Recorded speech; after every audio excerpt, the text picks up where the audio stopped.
Selamat sore Profesor Adler dan teman-teman. Pada kesempatan ini saya akan mempresentasikan paper dari Jing Liu, Doron Nissim, dan Jacob Thomas yang berjudul Is Cash Flow King in Valuations. Latar belakang dari studi ini dimulai dari adanya perbedaan persepsi umum bahwa arus kas operasi atau operating cash flow itu lebih baik daripada pendapatan atau earning dalam menjelaskan valuasi ekuitas.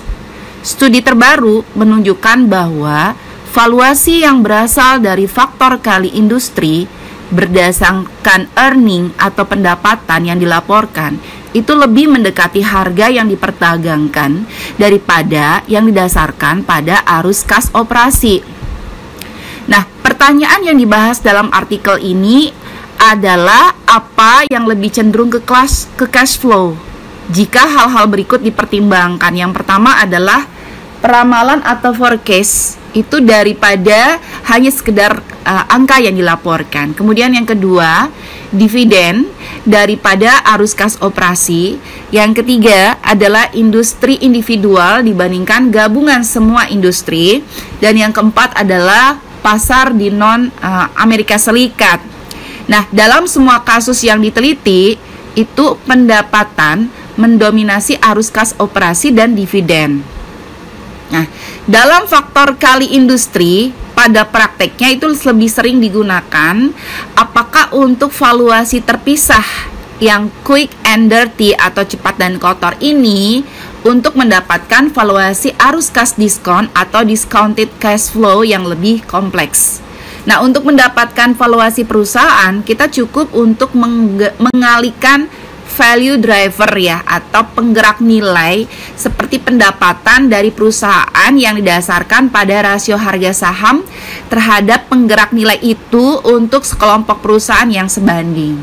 Nah, penggerak nilai mencakup berbagai ukuran seperti arus kas, nilai buku, pendapatan atau earning, dan revenues. Tetapi earning dan arus kas sejauh ini yang paling umum digunakan. Nah, dalam studi ini kami akan membandingkan kerja valuasi earning ya dikali dengan kinerja dikali dengan dua ukuran arus kas, yaitu arus kas operasi dan arus kas dividen untuk sampel besar perusahaan yang diambil dari 10 pasar nasional. Namun banyak praktisi dengan alasan bahwa akrual itu melibatkan keleluasaan dan sering digunakan untuk memanipulasi pendapatan, dia lebih suka untuk menggunakan arus kas.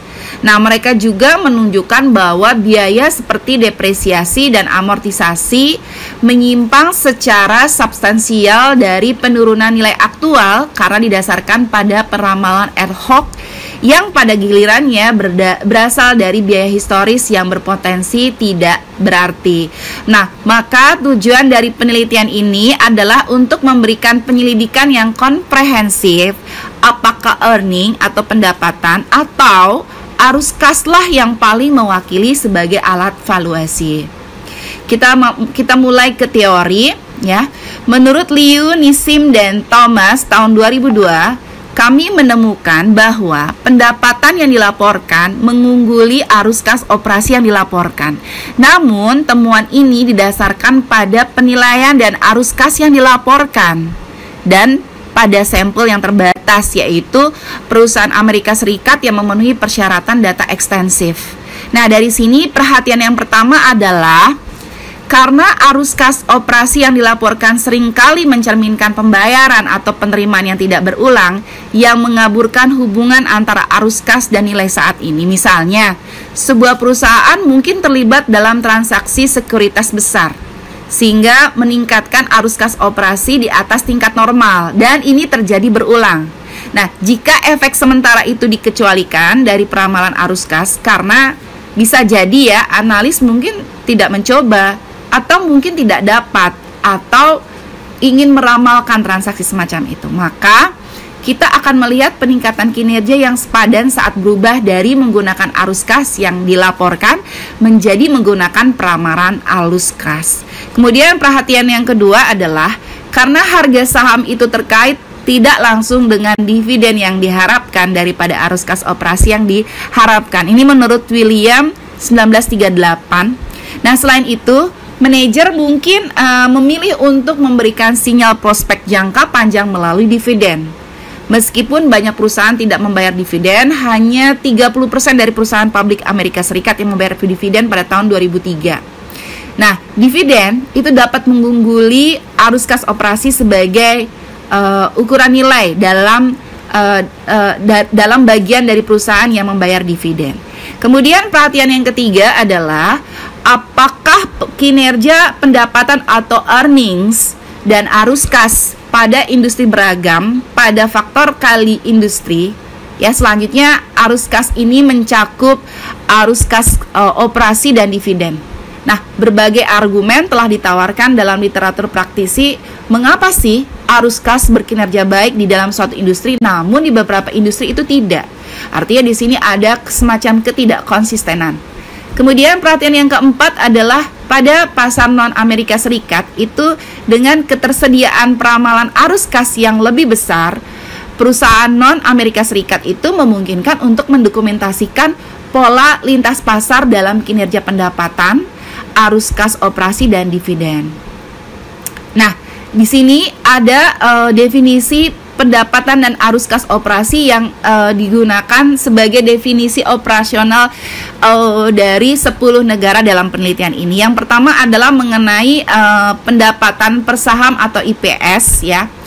Jadi pendapatan bersih ini adalah definisinya adalah pendapatan bersih perusahaan dari operasi yang dilanjutkan, yaitu pendapatan setelah menghentikan operasi yang dihentikan, atau biaya luar biasa, biaya luar biasa dan item non operasi lainnya dibagi dengan jumlah rata-rata tertimbang saham yang beredar untuk tahun tersebut. Kemudian definisi tentang arus kas operasi per saham atau OCPS itu adalah pendapatan bersih ditambah dengan penyusutan dan amortisasi ditambah modal kerja bersih dibagi dengan jumlah rata-rata tertimbang saham yang beredar pada tahun tersebut. Kemudian selanjutnya adalah dividen per saham atau DPS. Dividen saham itu biasa saham biasa perusahaan secara tahunan itu dibagi dengan jumlah rata-rata tertimbang saham biasa yang beredar untuk tahun tersebut. Nah, di Amerika Serikat dividen saham itu dihitung sebelumnya dengan pajak simpanan. Tetapi untuk beberapa perusahaan non Amerika Serikat itu DPS dihitung setelah pemotongan pajak. Nah, kita masuk ke model. Di sini ada model valuasi berbasis multiple.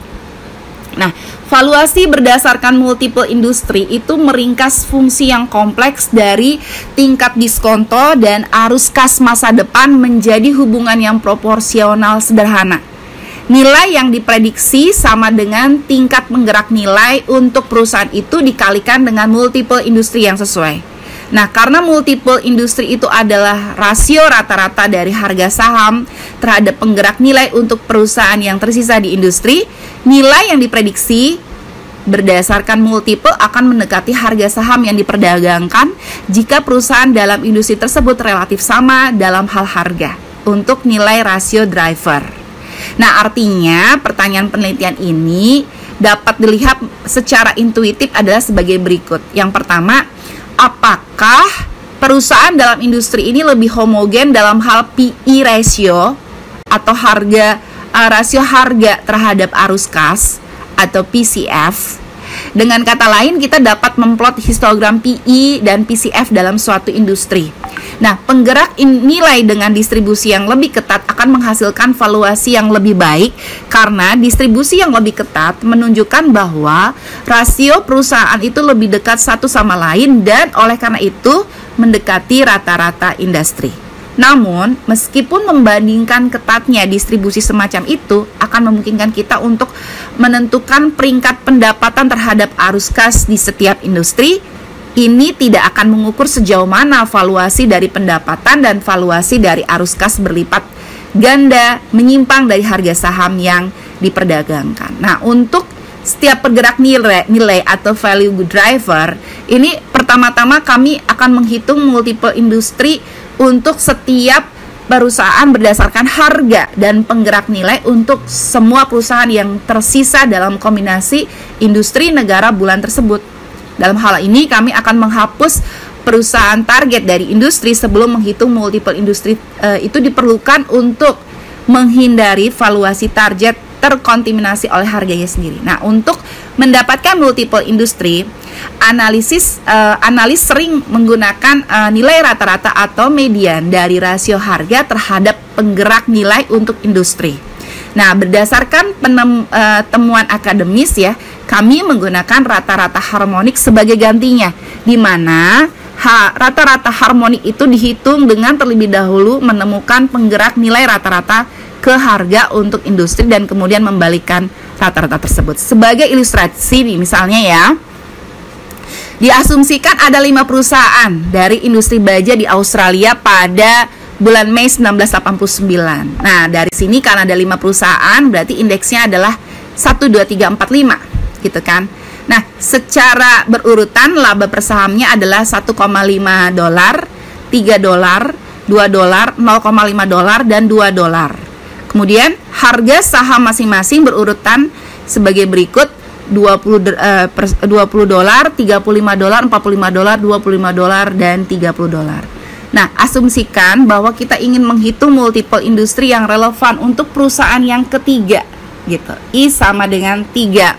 Nah, jika kita menggunakan rasio rata-rata harga terhadap IPS dari keempat perusahaan yang tersisa, karena tadi diambil 1 jadi tinggal 4, maka di situ multiple industrinya adalah average PA itu sama dengan PE, yaitu 1/4 kali 20 ya kan. Ini harga masing-masing saham dibagi dengan labanya ya, ditambah 35 dibagi 3, ditambah 25 dibagi 0,5, ditambah 30 dibagi 2, menghasilkan average sebesar 22,5. Nah, tetapi jika kita menggunakan PE rata-rata harmonik, multiple industri untuk perusahaan I sama dengan 3 itu adalah kebalikan dari multiple pendapatan terhadap harga rata-rata untuk keempat perusahaan tersebut. Nah, berarti di sini harmonic mean untuk PE itu adalah sama dengan 1/4 ditambah 1,5 per 20 ditambah 3 per 0,5 3 per 35 ditambah 0,5 dikali per 25 dikali 20 2 per 30 gitu ya. Nah, dari sini hasilnya adalah 16,17. Nah, perbedaan besar antara dua multiple ini ya, ada 22,5 versus 16,17. Ini terutama disebabkan oleh perusahaan I sama dengan 4 itu memiliki PE itu 50. Artinya itu 25 ya, 25 keempat tuh berarti kan 25 dibagi sama 0,5 gitu ya. Nah, tanpa perusahaan ini multiple rata-rata itu adalah 13,33 dan multiple rata-rata harmonik adalah 13,19 yang lebih dekat dari satu sama lain.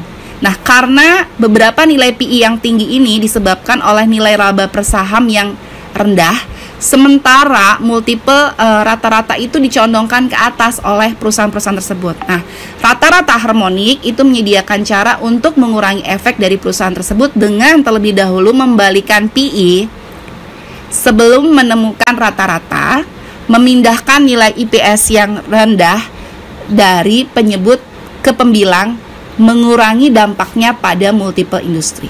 Nah, setelah mendapatkan multiple industri pada perusahaan target, kamu menghitung nilai prediksi dengan mengalihkan multiple industri rata-rata harmonik dengan IPS pada perusahaan tersebut. Nah, nilai prediksi untuk perusahaan ketiga atau I sama dengan 3 itu adalah 40,43 yang didapatkan dari 16,17 dikali 2,50 labanya.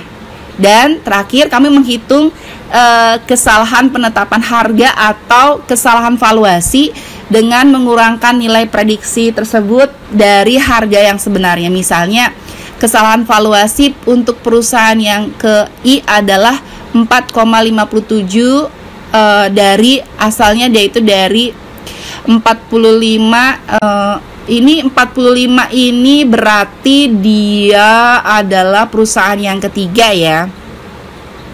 Jadi dia untuk perusahaan yang ketiga berarti 45 dikurangi 40,43 mendapatkan kesalahan evaluasinya adalah 4,57. Untuk memungkinkan perbandingan kesalahan valuasi untuk saham dengan nilai yang berbeda, kami ya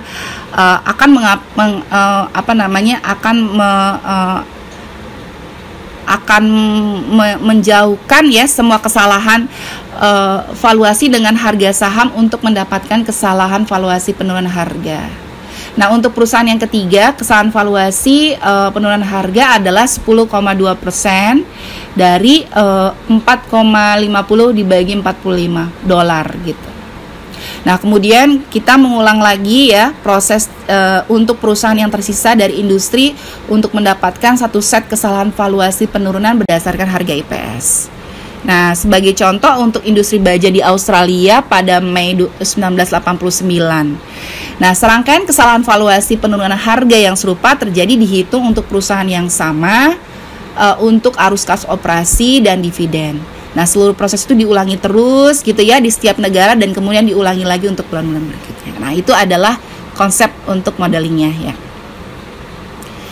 Nah, sekarang kita masuk ke result ya. Kita masuk ke result yang pertama adalah tabel 1. Ini hasil prior US evidence dominance of earning gitu ya.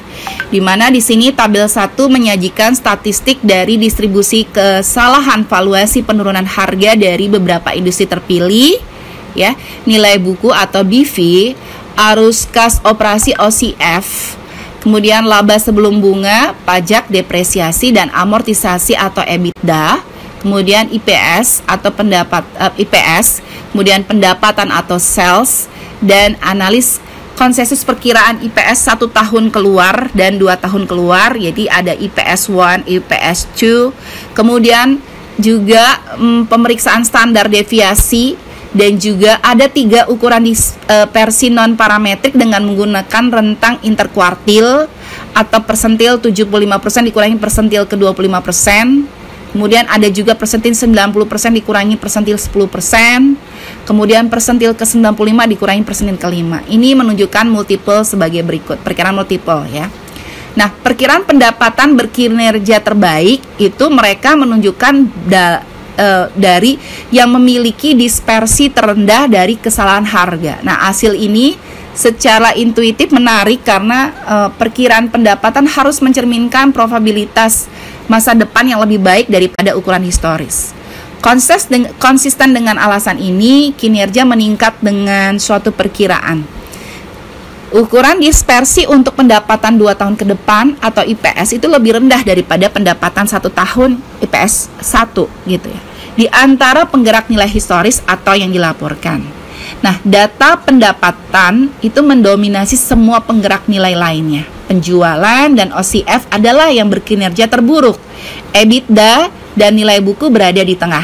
Nah, hasil ini umumnya konsisten dengan pandangan bahwa akuntansi akrual itu meningkatkan hubungan antara pendapatan dan nilai-nilai pendapatan itu mengungguli pendapatan karena pendapatan memasukkan biaya yang relevan. Dan pendapatan itu mengungguli pendapatan atau earning itu yang mengungguli arus kas karena pendapatan itu atau earning itu mengabaikan arus kas periode berjalan yang tidak relevan dengan nilai dan memasukkan arus kas yang relevan dengan nilai yang terjadi pada periode lain. Kita melanjut ke tabel 2 ya. Di sini tabel arus kas operasi versus earning atau pendapatan. Di sini kita lihat tabel price deflated valuation errors by country for industry multiples based on OCPS and IPS. Januari 87 to September 2004 ya. Di kolom 1 sampai 4 pada tabel ini berisi membandingkan peramalan pendapatan atau earning dengan peramalan arus kas operasi. Di kolom 1 dan kolom 2 ini berisi rentang interkuartil ya, IQ ya, dari kesalahan penetapan harga presentase. Di kolom ketiga itu melaporkan peningkatan kinerja yang ditunjukkan di kolom 2 ya, dan di atas kolom 1. Kemudian di sini nilai negatif ya. Nah, nilai negatif di kolom 3 ini menunjukkan bahwa rentang interkuartil yang lebih rendah atau kinerja yang lebih tinggi untuk penggerak nilai di kolom pertama.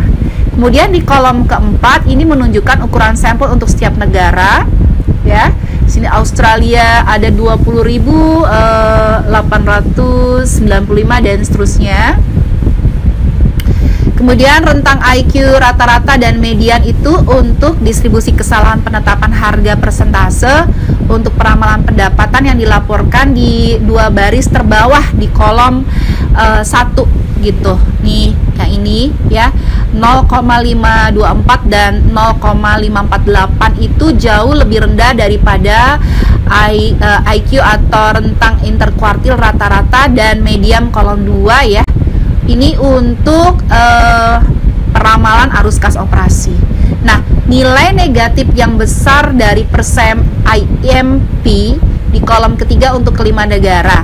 Antara tertinggi hampir 26% untuk Inggris dan terendah sekitar 18% untuk Taiwan. Ini menunjukkan sejauh mana peramalan pendapatan mengungguli peramalan arus kas operasi untuk periode ini, dan semua perbedaan ini signifikan secara statistik pada tingkat 1% kecuali yang dinyatakan lain. Kemudian kolom kelima dan ke-8 ini mengulangi perbandingan dalam hal arus kas operasi aktual versus peramalan arus kas. Nah, sejauh mana rentang IQ untuk peramalan kolom 6 lebih rendah daripada yang sebenarnya kolom 5. Itu terlihat dari persen IMP yang dilaporkan di kolom ke-7. Keempat kolom berikutnya yaitu kolom ke-9, 10, 11, dan 12 itu mengulangi perbandingan dalam hal pendapatan aktual versus peramalan pendapatan. Seperti arus kas operasi, kami menemukan rentang interkuartil untuk peramalan itu di kolom 10 jauh lebih rendah daripada pendapatan aktual di kolom 9 yang ditunjukkan oleh nilai rata-rata dan median persen IMP di kolom 11 dari masing-masing 21,59 dan 22,95%. Nah, temuan pentingnya adalah bahwa ya, meskipun dari aktual ke peramalan itu meningkatkan kinerja untuk kedua pendorongan nilai ya, peningkatan itu tuh lebih besar untuk pendapatan atau earning. Nah, di sini dengan membandingkan rentang interkuartil untuk peramalan pendapatan di kolom 10 ya dengan yang ada di kolom 1 itu menunjukkan sejauh mana perbandingan peramalan pendapatan dan arus kas operasi kami bias itu terhadap pendapatan atau earning. Nah, rentang interkuartil di kolom 10 dengan rata-rata dan median 0,478 dan 0,481 itu lebih rendah daripada rentang tahun perusahaan dengan peramalan pendapatan dan arus kas operasi yang dilaporkan di kolom 1, yang menunjukkan bahwa peramalan OCF itu cenderung tidak diberikan ketika kinerja pendapatan relatif baik. Di sini 4 kolom terakhir pada tabel 2 ini melaporkan hasil untuk perbandingan pendapatan yang dilaporkan dengan arus kas operasi yang dilaporkan. Meskipun nilai persen IMP yang dilaporkan di kolom 15 menunjukkan bahwa pendapatan jelas mengungguli arus kas, kecuali untuk Taiwan yang perbedaan tidak signifikan. Nah, tingkat keunggulan untuk pendapatan aktual kurang dari keunggulan yang ditunjukkan oleh peramalan pendapatan. Ini ditunjukkan oleh nilai persen IMP yang lebih negatif yang dilaporkan di kolom ketiga. Nah, kita sekarang lanjutkan ke tabel ketiga. Nah, untuk melengkapi hasil pada tabel kedua yang mengkonfirmasi kinerja superior keseluruhan dari peramalan pendapatan atas peramalan arus kas operasi, maka kami merangkum hasil perbandingan industri per industri pada tabel ketiga ini. Ini adalah tabel OCPS versus IPS, industry by industry result by country, January 1987 to September 2004. Nah, di sini kami menggabungkan penetapan harga presentasi kesalahan untuk setiap industri dan memilih value driver yang mana atau value driver dengan kisaran rentang interkuartir yang lebih rendah. Nah, tabel 3 ini melamporkan presentasi industri yang arus kas operasinya mengungguli pendapatan, yaitu pramalan dan aktual. Angka rata-rata dan median yang lebih relatif rendah yang dilaporkan di kolom pertama menunjukkan bahwa untuk lebih dari 3/4 industri, multiple ini berdasarkan peramalan IPS lebih akurat daripada yang didasarkan pada peramalan OCF. Juga ya, fakta bahwa angka-angka di kolom pertama ini lebih rendah daripada kolom kedua ini menegaskan bahwa di tabel kedua itu menemukan tentang keunggulan relatif pendapatan di atas arus kas operasi yang lebih besar untuk peramalan daripada aktual diamati untuk tingkat di setiap tingkatan industri. Oke, kita masuk ke tabel yang keempat, yaitu tabel price deflated valuation error by country for industry multiples based on DPS and IPS January 1987 to September 2004. Jadi ini dividen versus pendapatan ya. Kalau untuk kasus arus kas dividen versus earning kalau kita lihat ya. Di sini perbandingan IPS ke DPS ini dilaporkan pada tabel 4 ya. Yang analog dengan perbandingan IPS ke OCPS yang dilaporkan pada tabel 2. Nah, kolom 1 dan kolom 2 ini adalah rentang interkuartil dari persentase kesalahan penetapan harga untuk masing-masing. Kemudian peramalan earning atau pendapatan dan dividen. Kemudian kolom 3 ini melaporkan kinerja, peningkatan kinerja dari kolom 1 dibandingkan dengan kolom 2, dan kolom 4 ini memberikan ukuran sampel untuk setiap negara. Rentang interkuartil rata-rata dan median untuk distribusi kesalahan penetapan harga persentase untuk peramalan pendapatan jauh lebih rendah daripada rentang interkuartil rata-rata dan median yang sesuai untuk peramalan dividen. Nah, meskipun nilai rata-rata dan median dari persen IMP cukup besar dan negatif, nah distribusi antar negara tampaknya itu bimodal. 4 dari 7 negara yang memiliki nilai negatif atau persen IMP yang relatif besar itu yaitu Hong Kong, Jepang, dan Afrika Selatan ya. Itu memiliki nilai yang lebih kecil. Jadi 4 negara itu memiliki nilai negatif yang relatif besar, sedangkan 3 negara itu memiliki nilai yang lebih kecil. Nah, semua perbedaan bagaimanapun ini adalah signifikan pada tingkat 1%. Kemudian di kolom 5 sampai 8 ini adalah analisis dividen actual versus peramalan yang dilaporkan. Ini menegaskan bahwa perpindahan dari aktual ke peramalan ini meningkatkan kinerja untuk multiple industri berdasarkan dividen. Dan nilai persen IMP yang relatif rendah itu dilaporkan di kolom ke-7 untuk sebagian besar negara. Itu menunjukkan bahwa dividen ini bervariasi sedikit dari waktu ke waktu. Dan multiple berdasarkan peramalan dividen itu tidak jauh lebih baik dari multiple yang berdasarkan dividen yang dilaporkan. Namun nilai persen IMP yang relatif besar untuk Australia yaitu sebesar 23,1% dan Hong Kong 21,5% itu menunjukkan bahwa relevansi nilai dividen di kedua negara ini berbeda dalam beberapa hal daripada negara yang lain. Kemudian masih pada tabel yang sama ya, di sini kolom 9 sampai 12 ini adalah membandingkan pendapatan aktual dengan peramalan. Mungkin serupa dengan kolom yang dilaporkan pada tabel 2 gitu ya. Seperti hasil untuk arus kas gitu ya, temuan pentingnya adalah bahwa meskipun berpindah dari aktual ke peramalan itu untuk menunjukkan kinerja dari DPS dan IPS, peningkatan itu lebih besar untuk IPS. Ini seperti juga untuk temuan di tabel 2 ya, rentang interkuartilnya lebih rendah di kolom 10 untuk peramalan pendapatan untuk sampel perusahaan yang lebih besar relatif dengan yang ada di kolom 1 untuk subset perusahaan yang juga merupakan peramalan dividen. Ini menunjukkan bahwa peramalan dividen lebih jarang terjadi ketika peramalan penghasilan berkinerja lebih baik. Dan perbandingan di kolom 1 dan 4 ini bias terhadap peramalan penghasilan yang menunjukkan kinerja yang unggul.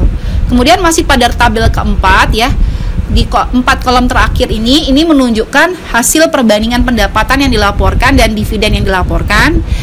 Mirip seperti distribusi bimodal ya yang diamati untuk nilai persen IMP di kolom 3. Nilai persen IMP yang dilaporkan di kolom 15 menunjukkan bahwa pendapatan yang dilaporkan jelas mengungguli dividen untuk Australia, Prancis, Jerman, dan Inggris, tetapi margin superioritas lebih rendah untuk Hong Kong dan Afrika Selatan.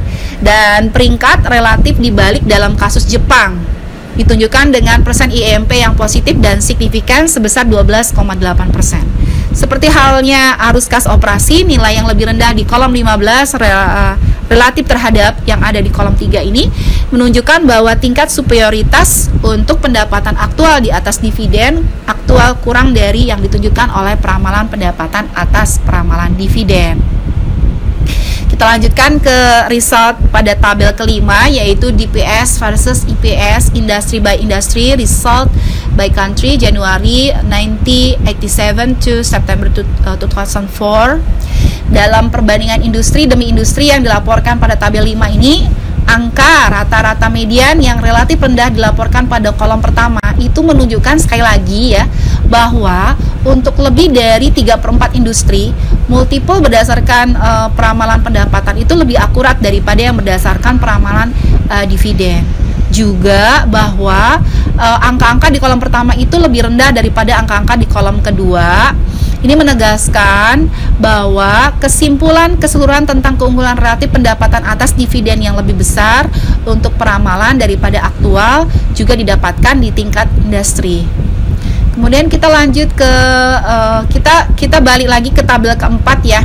Di sini tabel keempat ini menunjukkan peningkatan yang relatif besar untuk peramalan dividen atas dividen yang dilaporkan diamati untuk Australia dan Hong Kong. Ini menunjukkan bahwa dividen lebih responsif terhadap perubahan nilai dan oleh karena itu dia lebih bervariasi dari waktu ke waktu di kedua negara yang lain. Nah, menurut peramalan pajak dividen yang dilaporkan oleh Laporta, Lopez de Silanes, Slaver dan Fishney tahun 2000, undang-undang pajak di kedua negara ini paling tidak miring. Jadi relatif terhadap negara lain dalam sampel.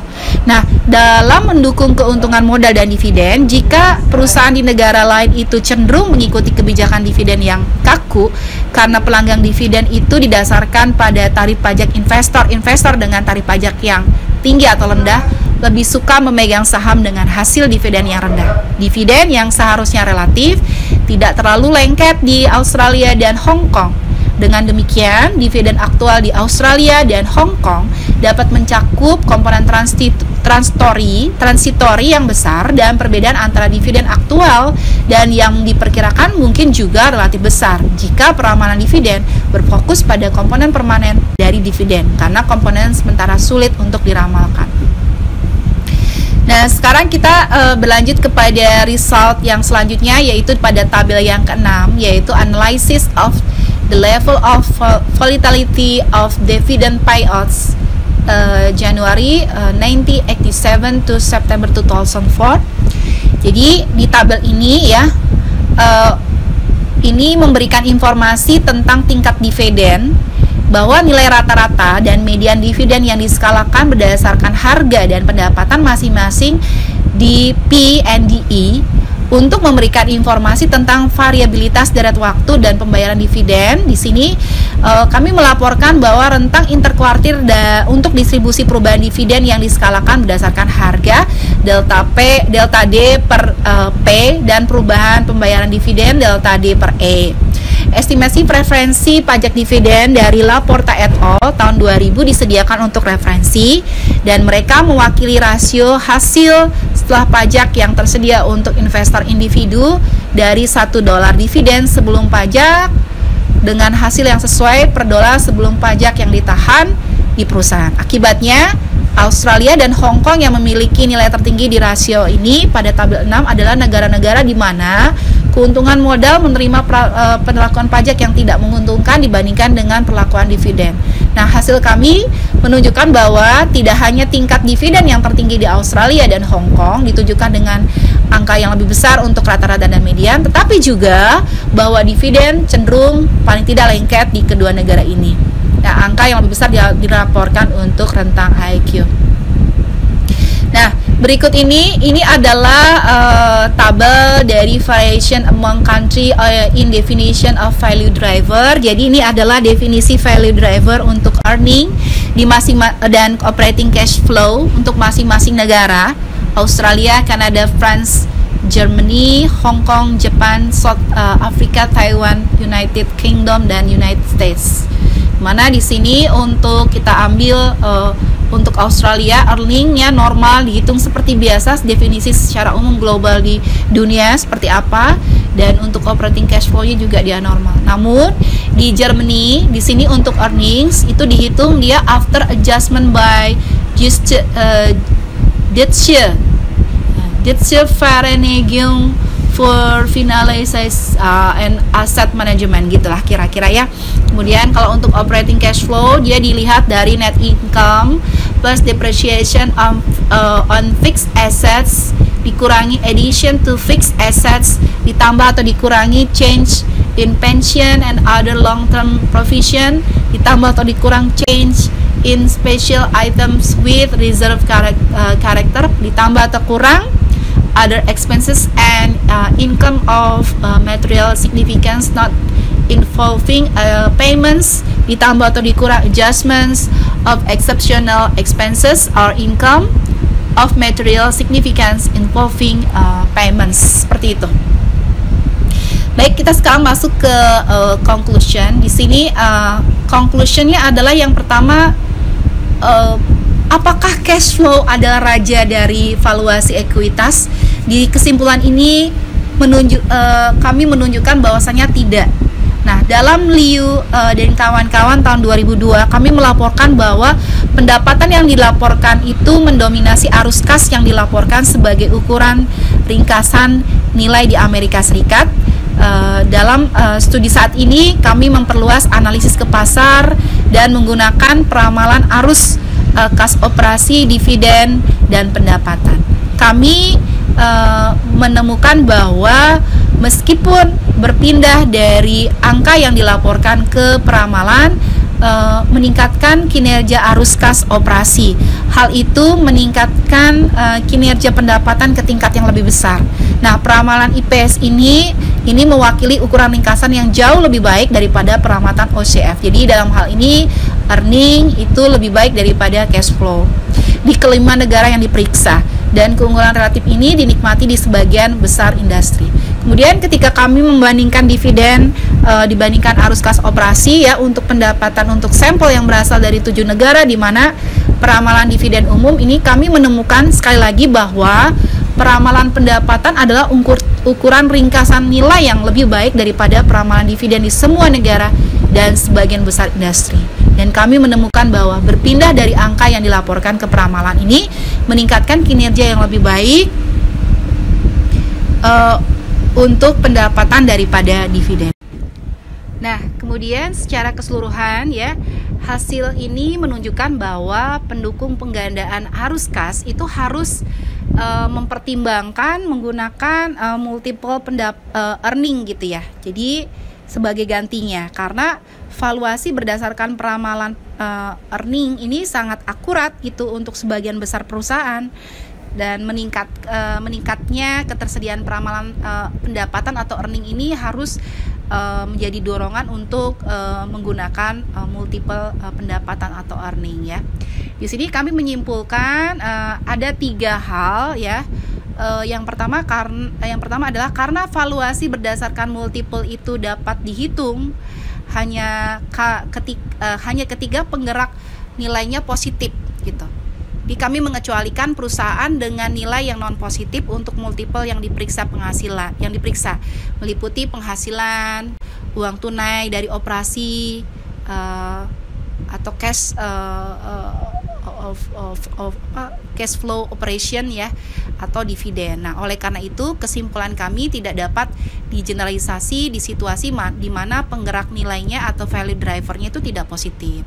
Namun demikian, meskipun persyaratan ini menghilangkan banyak perusahaan ya untuk sebagian besar value driver, peramalan pendapatan positif dalam sebagian besar kasus yang mendukung panggilan bahwa peramalan pendapatan digunakan untuk multiple. Yang kedua, peramalan non pendapatan itu lebih mungkin diberikan ke sektor-sektor di mana peramalan non penghasilan lebih informatif daripada peramalan pendapatan. Coba dilihat De Vong dan Hong tahun 2003.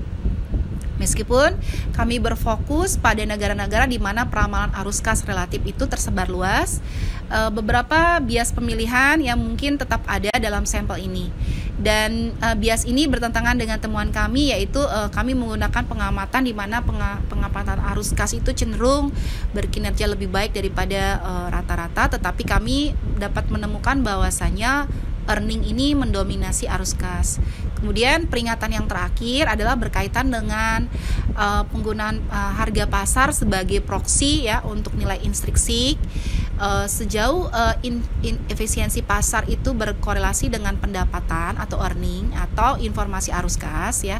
Perbedaan antara akurasi harga multiple pendapatan dan multiple arus kas itu mungkin timbul sebagian dari inefisiensi pasar daripada kemampuan multiple untuk mengukur nilai. Nah, penelitian sebelumnya menunjukkan bagaimanapun ya, meskipun inefisiensi pasar itu dapat menyebabkan bias substansial dalam tes pengembalian pasar ya, besar bias dalam analisis tingkat harga kemungkinan ini dapat diabaikan karena variasi cross-sectional dalam mispricing yang cenderung lebih kecil daripada cross-sectional.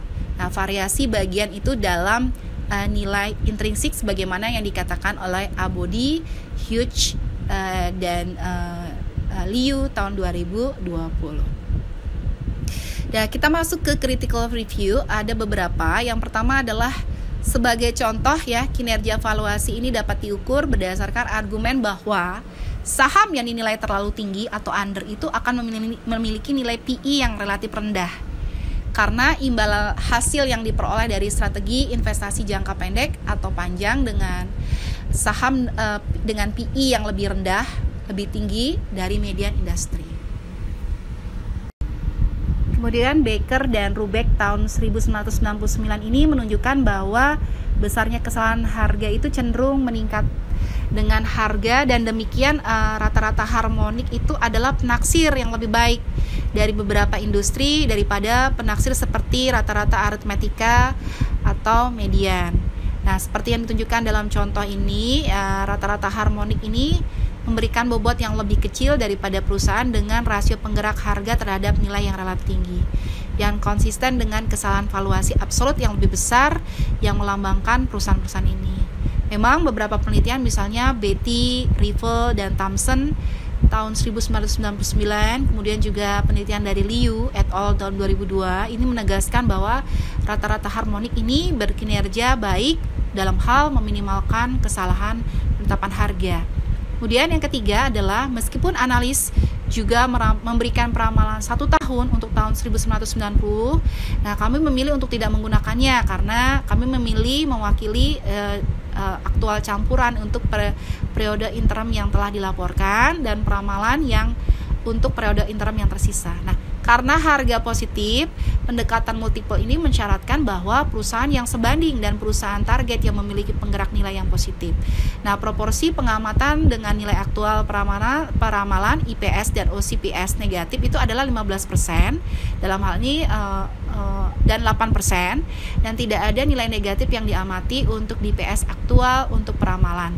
Nah, ada beberapa kasus di mana penggerak nilai adalah 0, kecuali untuk kasus dividen, 16% untuk dividen aktual dan 10% untuk dividen peramalan. Dan kadang-kadang untuk pengamatan OCPS aktual itu 1%.